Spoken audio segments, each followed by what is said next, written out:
శాశ్వత దేవుని దీవెన, సత్యాన్వేషణ. దేవుడు మనుషుల్ని ఎన్నుకుంటారా లేక మనుషులే దేవుని తెలుసుకుంటారా? దేవుడే మనుషుల్ని ఎన్నుకుంటారని పరిశుద్ధ గ్రంథమైన బైబిల్ నుండి అపోస్తలుడైన పౌలు ఎఫెసీయులకు రాసిన పత్రిక 1వ అధ్యాయము 4 నుండి 6 వచనముల్లో వ్రాయబడినది.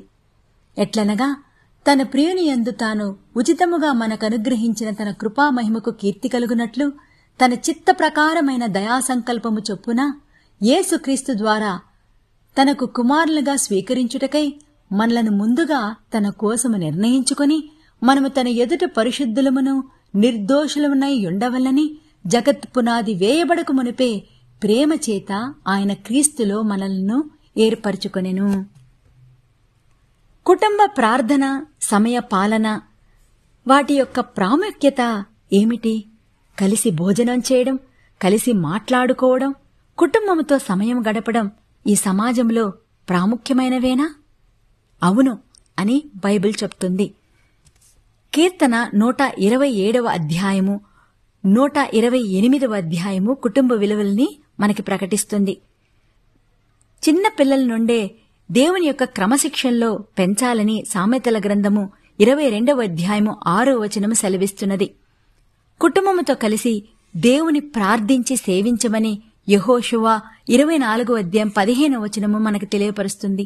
ఈ వచనములన్నీ చదివితే మనకి తెలుసుకునేటటువంటి ప్రాముఖ్యమైన విషయాలు ఏమిటంటే, ఐక్యత గురించి మనము తెలుసుకోగలుగుతాం. క్రమశిక్షణ, సమయపాలన, ఆత్మీయత ఏర్పడుతుంది. ప్రేమ, ఆప్యాయత, మరి ముఖ్యంగా బాధ్యత, పొదుపు చేయుట, ఒకరికొకరికి సహాయపడుట అనేటటువంటి గుణగణాల్ని అలవరుచుకునే ప్రయత్నము మనం చేయగలము. సమాజంలో కలుగునప్పుడు జ్ఞానము కలిగి ప్రవర్తించుట, ఓర్పు కలిగి నడుచుకునుట, భాషా ప్రావీణ్యము, స్నేహములో సర్దుపాటు, ఇవన్నీ నేర్చుకునే ప్రయత్నములు మనం చేయవచ్చు. దేవుడు ఈ కొద్ది మాటల్ని దీవించి అనేకులకు ఆశీర్వాదకరంగా, దేవునికి మహిమకరంగా, ఆయన వినయ విధేయతలతో క్రమశిక్షణతో వర్ధిల్లే భాగ్యము వినుచున్న ప్రతి ఒక్కరికి, ఆత్మీయులందరికీ దేవుడు అనుగ్రహించునుగాక. ఆమేన్.